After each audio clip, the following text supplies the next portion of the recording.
Today is July the 30th, 2013. My name is Tanya Finchum, along with Alex Bishop. We're with Oklahoma State University, and we're doing a project called Oklahoma 100 Year Life. And today we're here in Tulsa to speak with Reverend Clarence Knippa. He will turn 100 next month, I believe, but we'll let him tell us about that. Let's begin with having you tell us when and where you were born.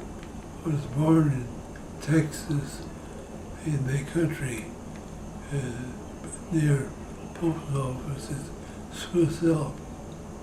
Born at home? Yes. And what did your parents do for a living? At that time, they were farming. Then they moved to Austin when I was about 2 years old. And what did they do there? Dad was in meat business. He had a meat market. You got out of farming then? Yeah. And did your mother work outside the home? She had 7 children. 7 children? She worked very much. She worked, but at home, huh? And where did you fall within those 7? I'm the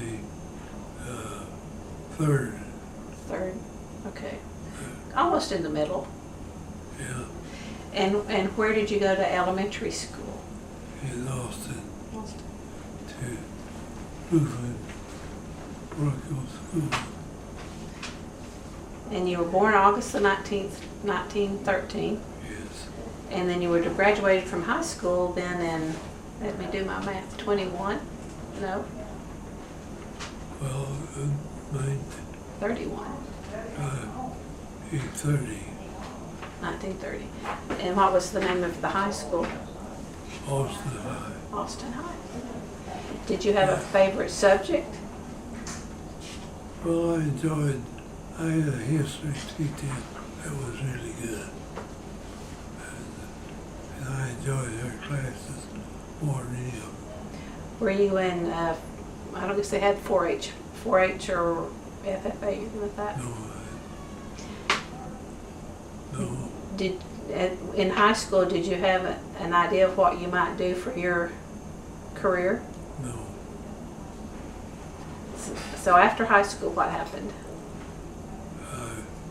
I did go, went off to school in Winfield, Kansas for 2 years, junior college. But it was a pre-ministerial course. School trained, it was to train people for them to go into the seminary. And take Hebrew and Greek. Do you remember any of it?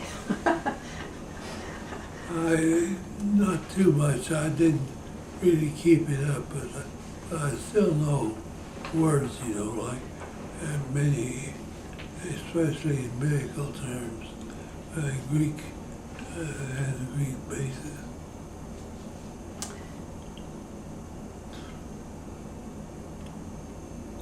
And that I enjoyed school. is that where you met your wife? No, I met her at a convention of Lutheran young people. And I knew her briefly from previous convention, but I went to this one after I finished was my internship, and we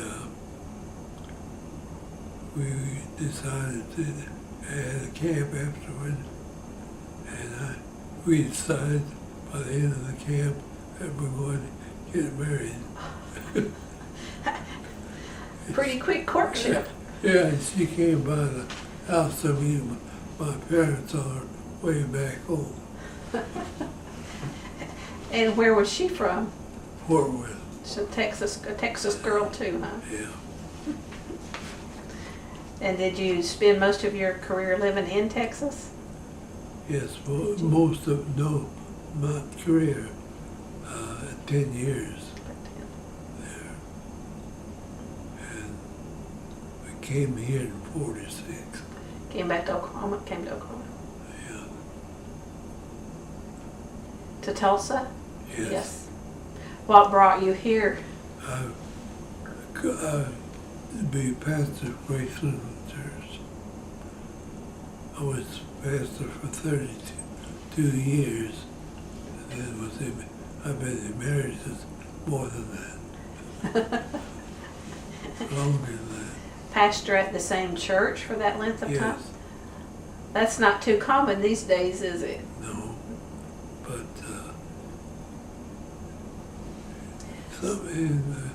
I moved on big, and Rabbi Sherman just recently retired, and they were in that church is about 33 years.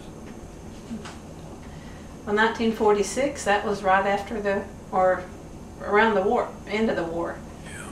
Were you into service? No. You didn't have to serve? No,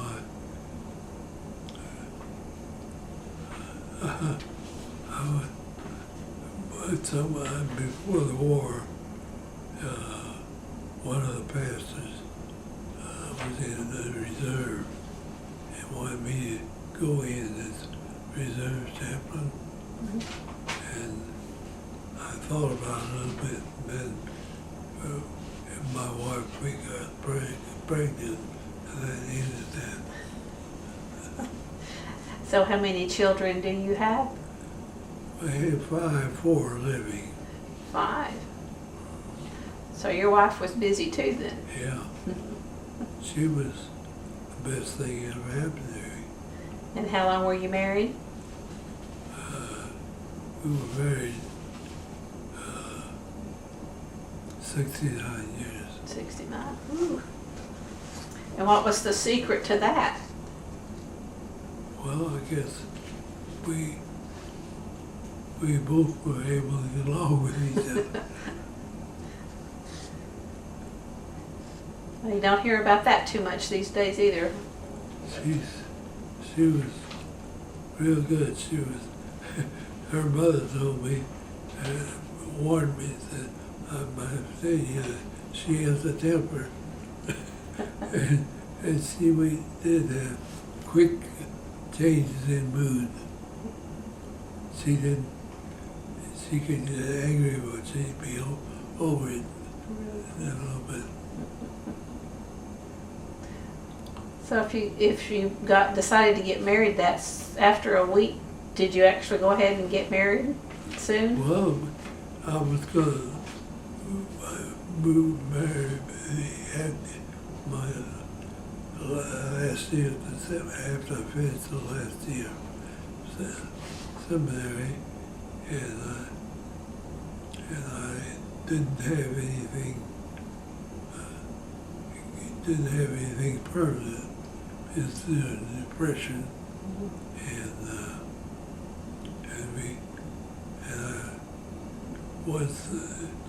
did the other place all the staff in the church in Houston, but I wasn't making enough money to get married. So we waited another year and then decided that I never would make enough money. We got married anyway. And what year was that? That was in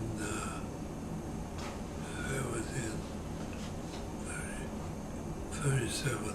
37. So at the end of the book. We were married for 69 years. And what was your favorite thing she cooked for you? She made a dish called a chicken salad, hot chicken salad, that I thought was real good. Mm-hmm. Unusually good. Did she work outside of the home? No. She didn't have time either with 5 kids. No, and her parents were not exactly poor. They were excessively rich, but they had more than they needed. Fact is, I don't think I could have done as much as I did if they had helped us. Because I didn't have to worry about trying to write something to make some money or anything like that. Those were years when we didn't get much money.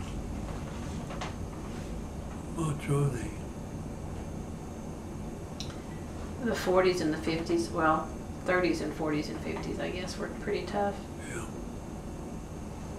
Well, once you came to Oklahoma, did you have an opportunity to go elsewhere? Oh, yes. But When I was about 45 or so, I got a lot of calls around that time. They want someone that's fairly young but had a lot of experience. I had called to a church in St. Louis that had 1,800 members, which was considerably more than I had here. And I turned it down because I just liked Tulsa and I was doing well in the church here. And in Tulsa, here I had freedom to get involved in the community activities. And it was just a good place to be. Yeah. good place to raise the family. Yeah. I understand you had a role in the formation of Tulsa's homeless shelter. Yes. Talk a little bit about that. I made the Community Service Council made a study of homelessness in Tulsa and came up with a conclusion that the chief need was a place for homeless people to go in daytime.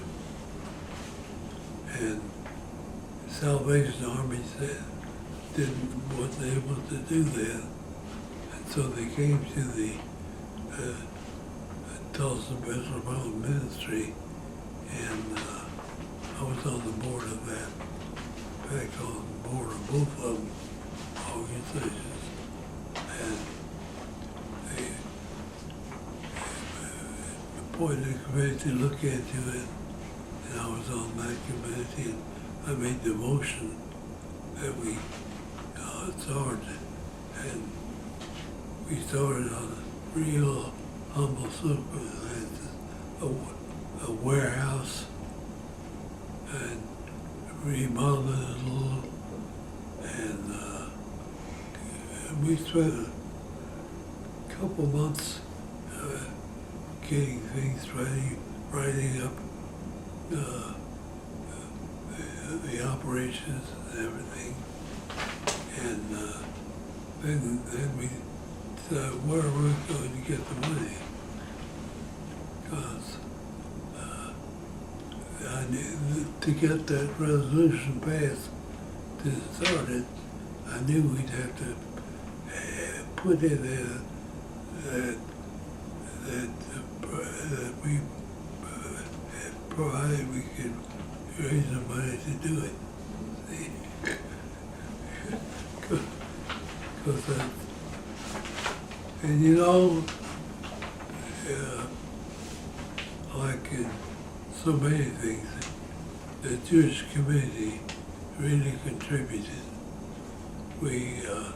One of the men on this committee was Maynard Ungerman, an attorney, Jewish attorney. He said, I'm going to be talking to Henry Zell at the basketball game tonight. And he agreed to support us. And we went about 2 years with, he just put the bill for the thing. And he's really a nice person. And then he said, I think maybe it's time that the board take responsibility for that. But he stayed on as honorary chairman of the finance committee.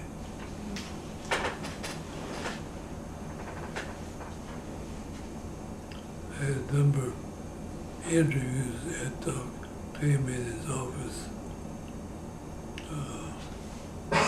He had a real heart for homeless people.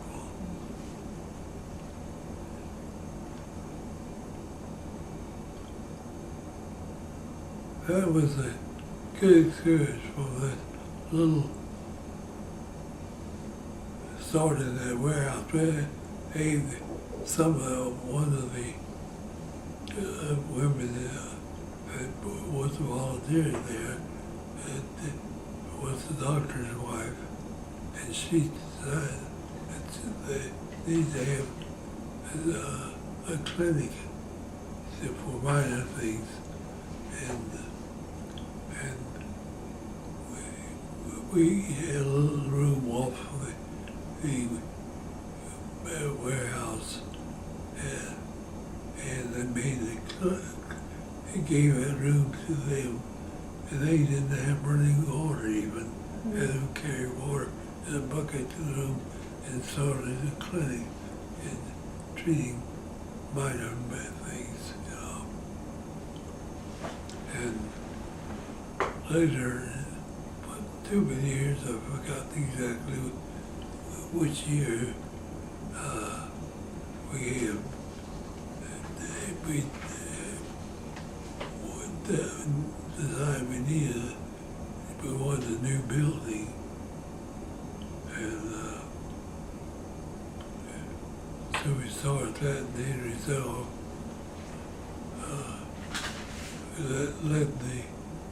he got the big gifts, you know, and we built a $1,700,000 building, and that was planned, really planned. Our director went to a couple cities to learn more about places, you know, and we, I think, came up with a real workable building. Is it still there? Oh, yeah. Is it?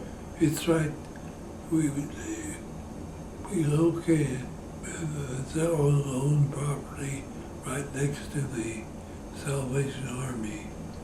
And that was the ideal for us because it was to be a day center, and Salvation Army fed people, and they could eat there, and we didn't have to build a kitchen. See? So we didn't have a kitchen except a small kitchen, just, and that worked out real well. Sure.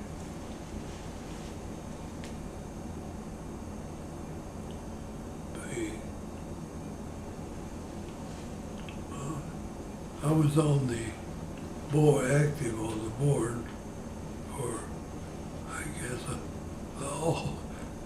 from then on until I became inactive, and they made me honorary member. But that was quite some experience. Sure. You were also in Tulsa in the 60s when the civil rights movement was going on. Did you have any comments about that? I was in that. John Wolfe, pastor of Unitarian Church, was the person who would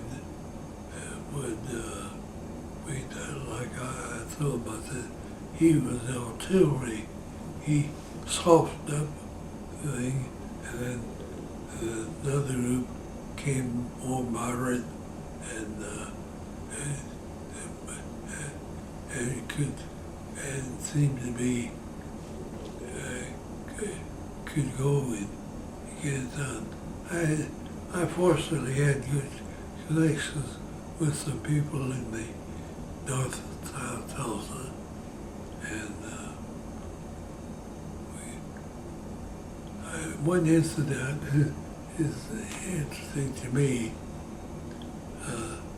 We were trying to open up restaurants for all people, and blacks as well as whites, and we called up the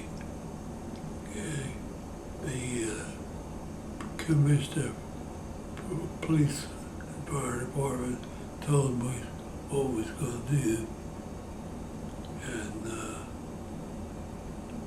he said, after a while, he said, well, your minister, I think you can keep this a secret, but I talked to the owner of this restaurant and told him that I was not able to protect his building from having someone throw a rock through the window, and but I could arrest them after they knew it. And I thought that was kind of interesting. And he was on the vestry at Trinity Episcopal Church, and was really told us we could pick it all as much as we wanted, as long as we observed the law. He said he has to enforce the law, but he would make sure we were protected while we picketed. So you actually picketed? Yeah, You did? I didn't picket. We just, I'd say in the background as much as I could. I worked with the planning and everything, but the picketing like that, I didn't do that. I felt that might interfere with my ministry if I did that. So I didn't, but I worked with it.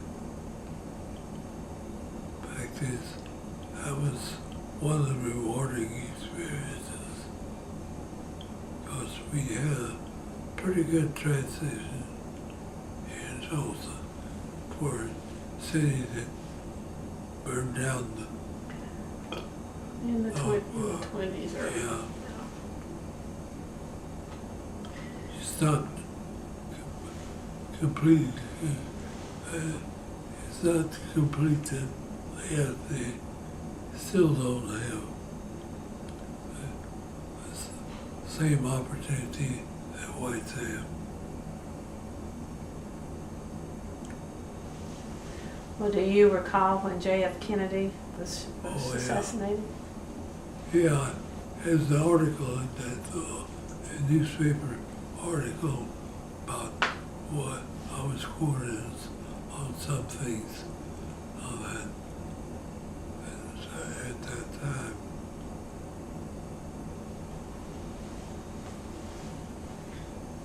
Did you find that? Yeah, it's in here. Yeah. I don't know where it's at, though. I was reading it. But what was it like as a pastor? What were some of the things you did to help your congregation through, or other people?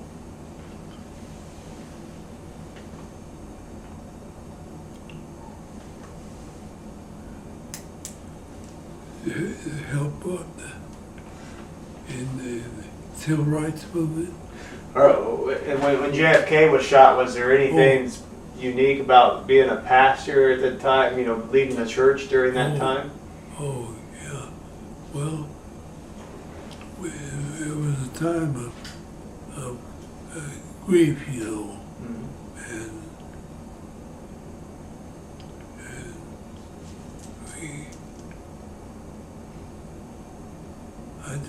I just preached, you know, and all that telling it. I don't know the content of the thing, but I did preach a sermon that includes that. I know you were. I've read a lot on the interfaith movement in Tulsa. Yeah. Can you talk a little bit about your role in that and Yeah. some of the struggles that you had with? I understand some getting it approved as a Lutheran minister, but what was that all about? What was the whole economical movement about? I joined the Ministerial Alliance, which was not unusual for Lutheran to do. But they asked me to be president, and I automatically would become vice president of the Council of Churches. I said, I don't know if I could do that, because I disagree with some things. He said, well, who does? And he turned on the light for me. He said, it's a council, not a church. So that opened up my eyes to the fact that our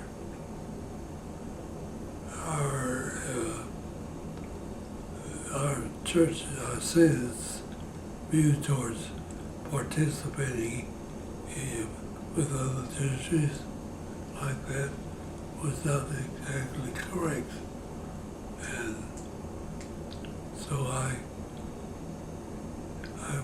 did that. Later on, I did do it, but I told the president of the Senate what I was doing. And of course, he was the one I worked for first when I got in church. I knew him well. He said, you won't do anything wrong, just go ahead. And what kind of other churches did you work with in Tulsa? All the Council of Churches that became the Tulsa Metropolitan Ministry, and that included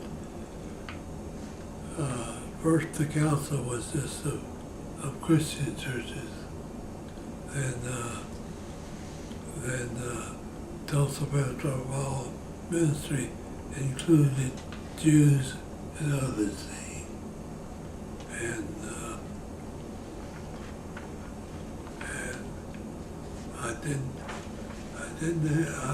I never got any static from the hierarchy.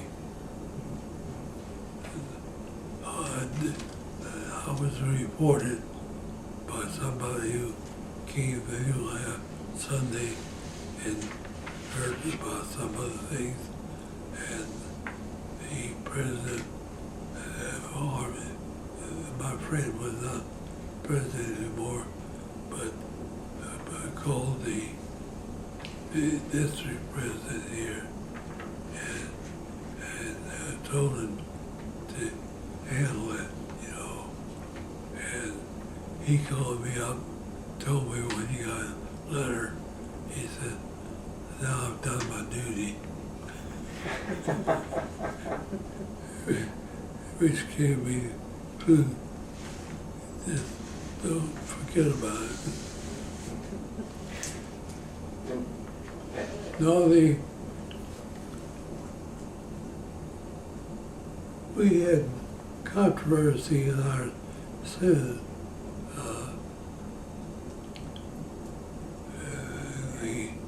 ultra-conservatives were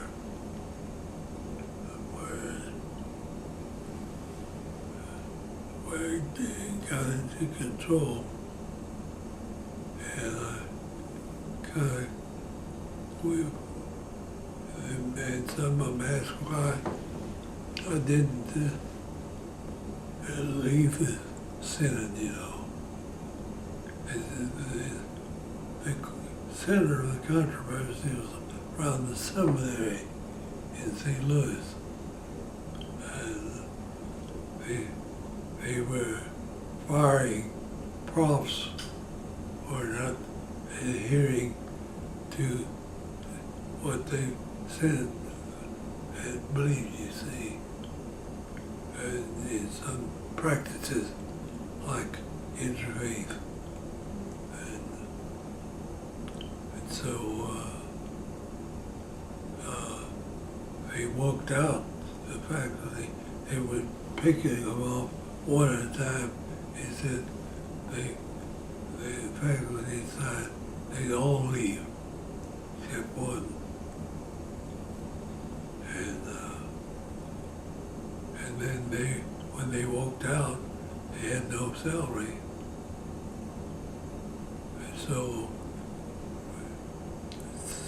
a number of us across the country raised money. I know I helped raise some money to pay their salaries until they could get situated. Fortunately, I could keep all that controversy out of the congregation. And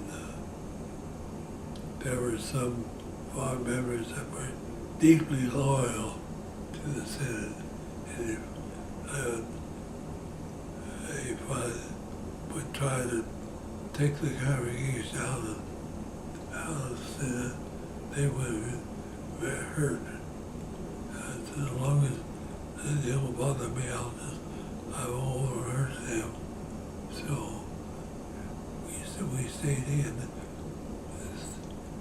Grace is still in there, but it's more open than most Lutheran churches to interfaith activities. That award over there is NCJ. And the National Conference of Christians and Jews. What did you receive that for the interfaith? Yes.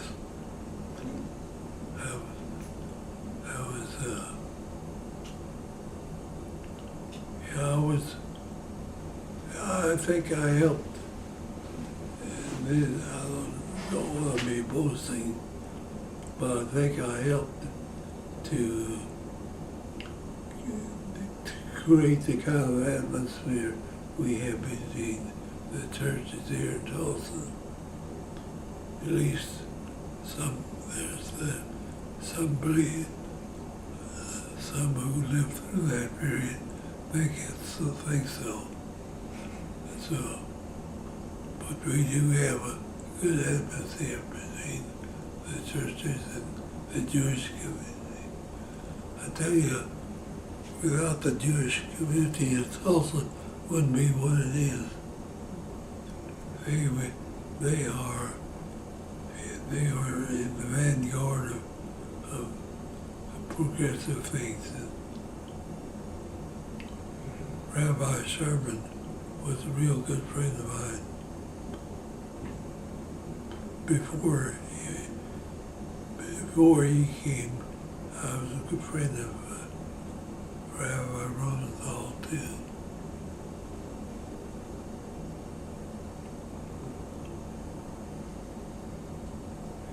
Now, you retired. I understand that you retired.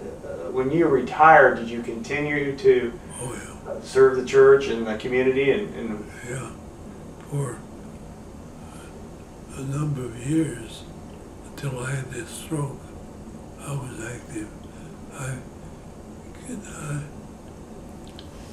When I retired, I would plan to stay here and also be a member of the church there.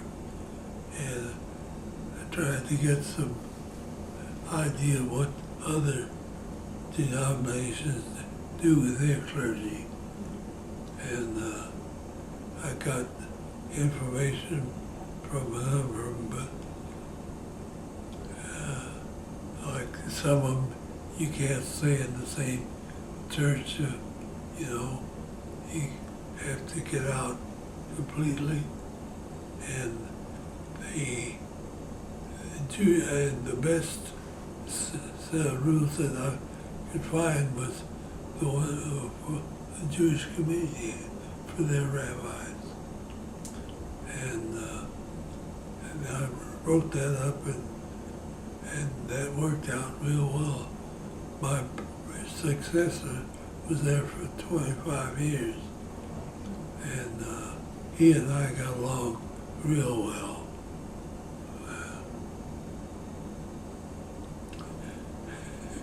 Even when they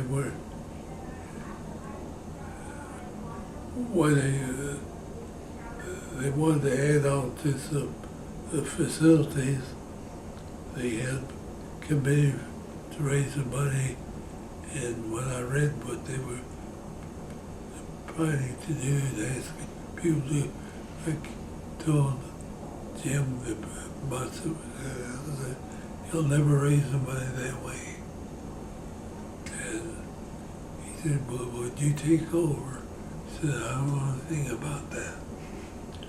Well, we had a fundraiser in our church, and when I was pastor, and when I found out what he did, I said, my goodness, we paid a lot of money for a guy to do that. We could do that ourselves.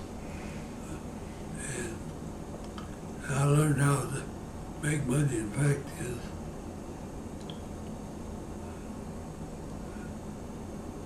I really never had any problem with getting money that we needed.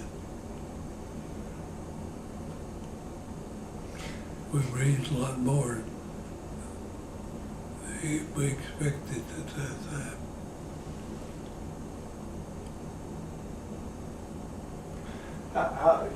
Can you talk to how was what was religion like when you were growing up? How central was religion in your family? It was very, very much so. My parents were involved. We went to Sunday school, parochial school, and even in the academy, high school. I went through Lutheran school, the whole system, and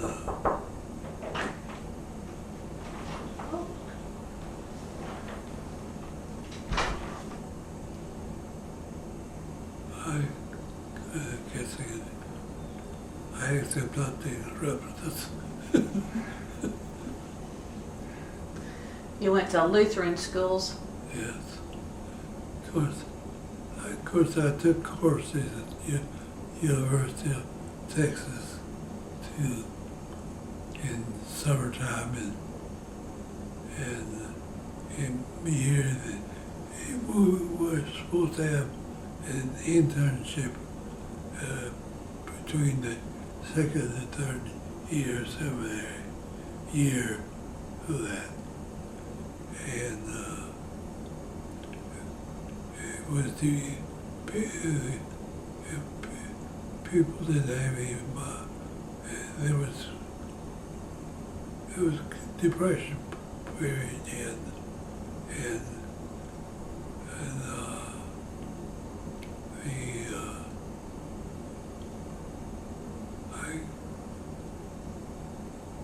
I got that.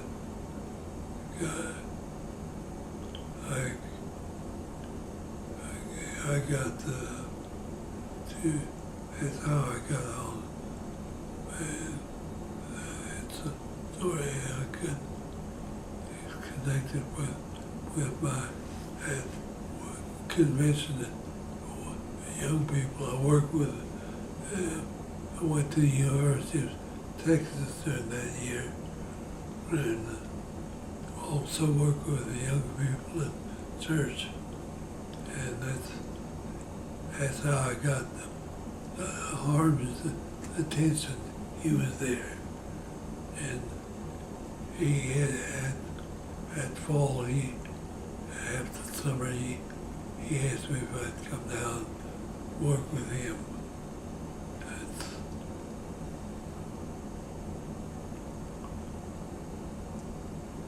That was a good move, not financially, but gave me a good experience. And after the first year there, they asked me to start a church in a unique neighborhood. It was a real estate developer in one of the little churches. Developing an area that had been drained from swamp, and they designed it for the industrial worker who would have a job, and if the factory didn't have the orders, they'd lay him off, until he could get work again, and then they'd call him back to work. And they developed this property, only 50 lots, 50 feet wide, and 250 feet deep. And that gave them plenty of ground for a garden, and they could raise their own food. And that was an interesting thing. And they sent me out there and said those people would not be able to get a church for themselves. They sent me out there to start a church, and I started a church there and did real well.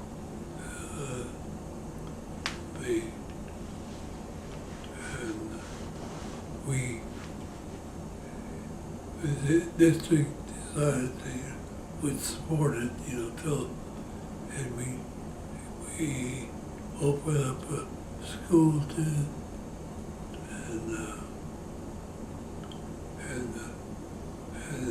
and we had a community organization to keep the community clean, like we put out flyers asking people not to put a refrigerator on the front porch or cars in the yard, just on the driveway only, and try to keep the community going. I had a good experience with that too. The war came on, and the women went to work, and the children were kind of left on their own. And I figured we ought to have something for them, and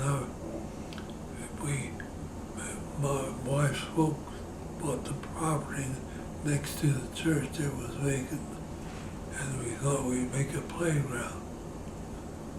And of course, we got that, and then we need to light it up at night so we can have night activities too. So one of the members worked for the trolley, and he was able to get poles,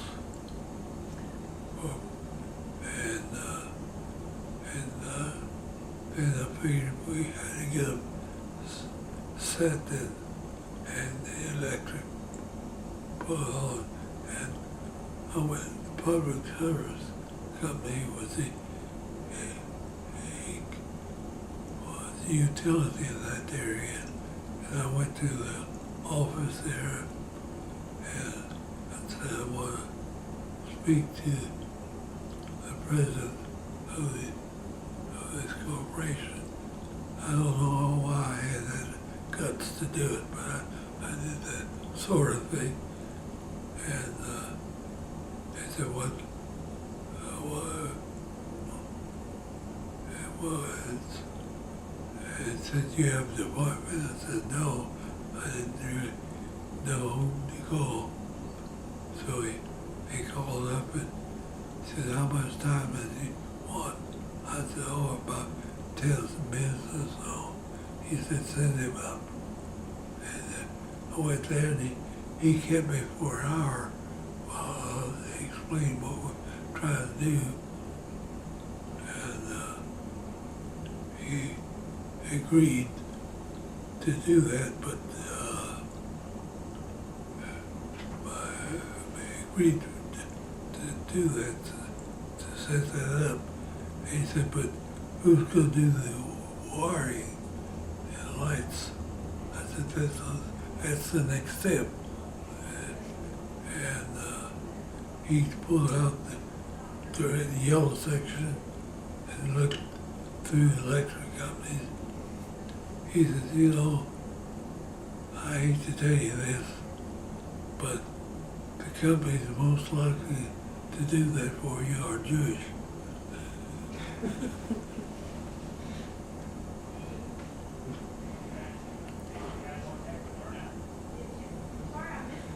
That was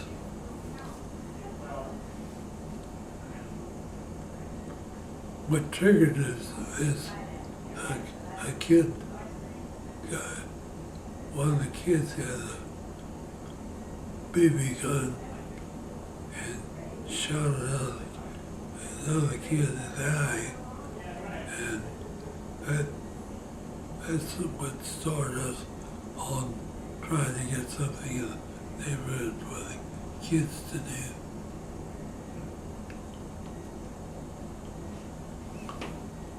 That was an interesting congregation. Two of the men couldn't read or write. They were illiterate. And I would never say, let's all sing. I said, those of you who want to sing, okay, let's sing also. One of the men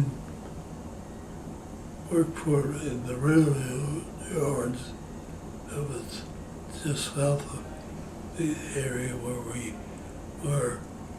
And when we had this school, we had got surplus products that the government gave to nonprofit organizations.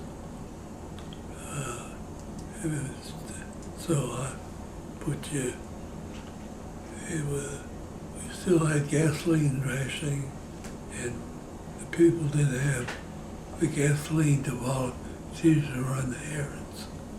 And so I went down to this one fellow that couldn't read or write, went with me. And when I got to the railroad yards, taking a boxcar to find to get the food, the guy started rattling off the number of the boxcar, and it was real long, you know. And I said, wait, I have to write this down. He said, no, it's all right, I got it. And he could remember the number, a long number like that. And that taught me something. This fellow couldn't read or write, but he could read the numbers, you know, and could, was about 9 digits long, and he knew them just by hearing it. It's remarkable. And I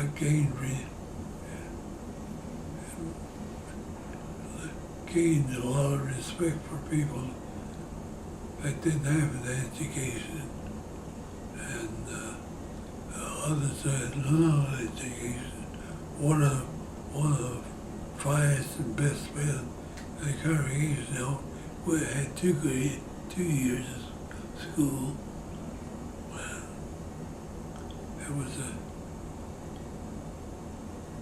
It was a good experience. They depended on the pastor more than in the usual congregation. Did you have to have an outside job, or was that your main? No, that was me. See, it was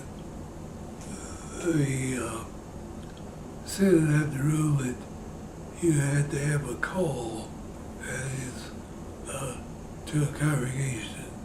That would be a permanent call until you terminated, agreed to, and they wouldn't ordain you until you had a call. Well, I had some people to be married and a group of 16 adults who wasn't confirmed, and I didn't have I could because I didn't have any ordination. I had no standing. So the district took over and agreed to support it, and I was ordained that I could do that.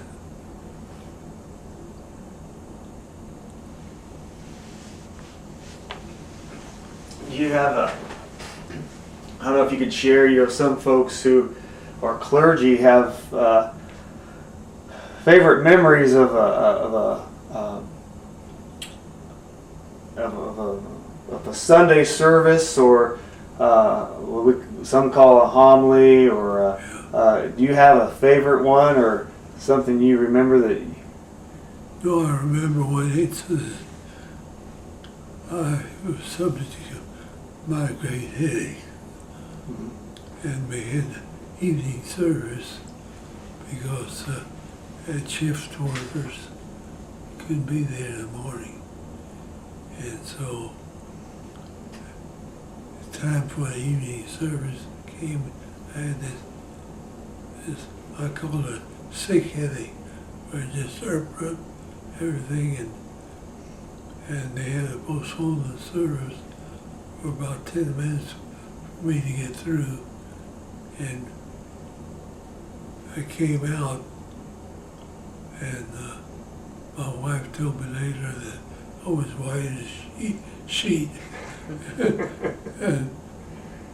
But as time went on, sun went down, and it got dark, and I was preaching, and that was one of the most emotional service I think I ever had. In that setting, by the time service was over with, I was okay. But interfaith, we were talking about that. I was very active in that, as I mentioned. Were you active in that in retirement as well? Yeah. No.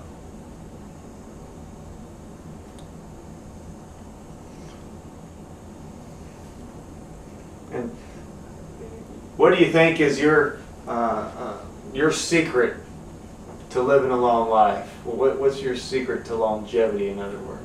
Picking the right parents. Picking the right parents. What do you mean by that? Genes. Genes?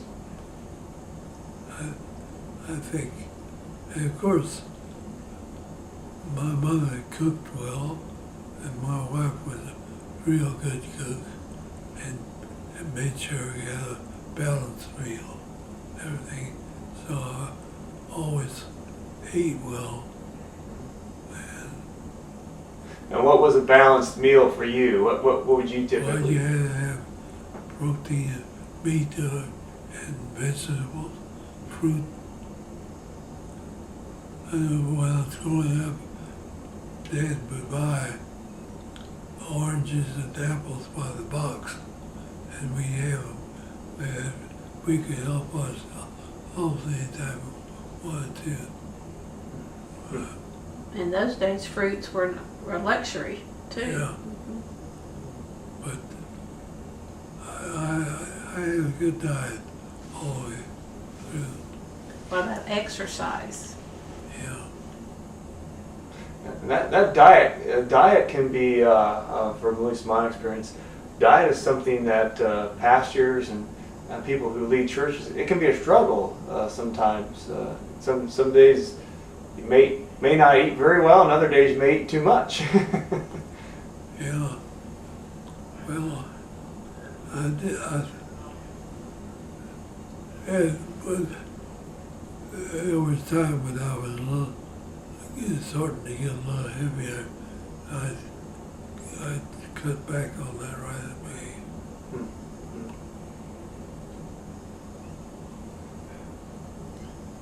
I never did. I quit playing golf after we had children because if I was going to take off half a day to play golf, I'd be with them rather than playing golf with me. That was more important. Was there ever a time where you had you had some doubt in your faith, and how did you overcome that? Well, you have doubts.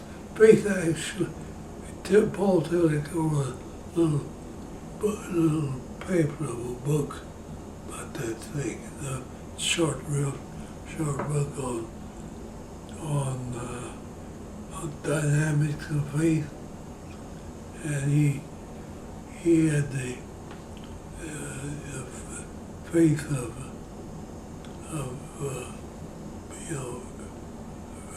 believer and the doubt of for instance, of a scholar. It's in the very nature of the case. He said that faith, doubt is in the very nature of scholarship. See, you question things, and I did that, of course, but I didn't lose my faith. But I don't think I took it without question. You know, a lot of folks who we interview who are 100, they have a motto or philosophy they live by. Do you have a philosophy or a motto that you live by?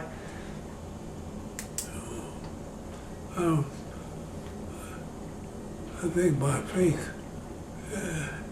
actually molded me.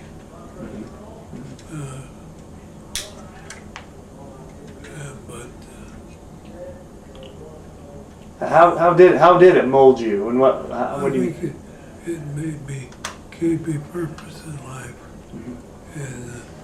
and direction too. And that's how I got involved in community things. In addition to the pastor work, I did my work as a pastor. I made sure that was done, but then I also took a lot of time in community activities. Can you describe for us a typical day for you now? Now, Yeah. it's eating and sleeping And And reading. reading. And ball games, Baseball or all other? baseball, football. And I'm a Ranger, Texas Ranger fan. And football? Texas Cowboys. Cowboys. And do you like a particular type of book? What type of books do you enjoy? I like autobiographies and books like this one here. I don't read I've read a few novels, but I don't read very many novels. Was there at some point that you realized, hey, I'm going to make it to 100? What's it? Did you ever think you would make it to 100? Well, I didn't think I'd make it into this century. Do they have plans for you for next month? Oh yeah. I guess we're having an open house in the lounge up there. We have from between 2 and 5, and we expect about 100 people. 100 for 100. 100. 100 for 100. Yeah. Well, when you think about it, when history is written about you, what would you like it to say? Well, I was a person of integrity and was interested in the welfare of other people.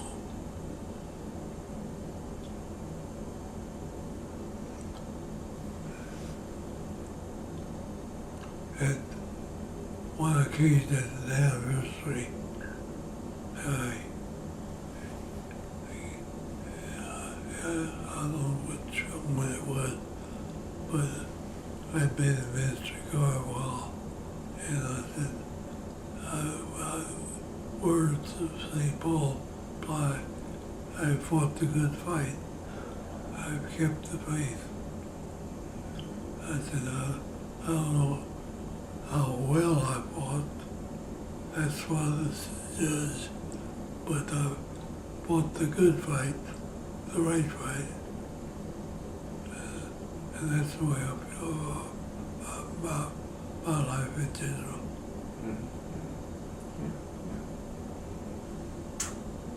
I think that's a good place to stop. So we thank you very much for sharing your stories with us today. Okay. Yeah, that's great.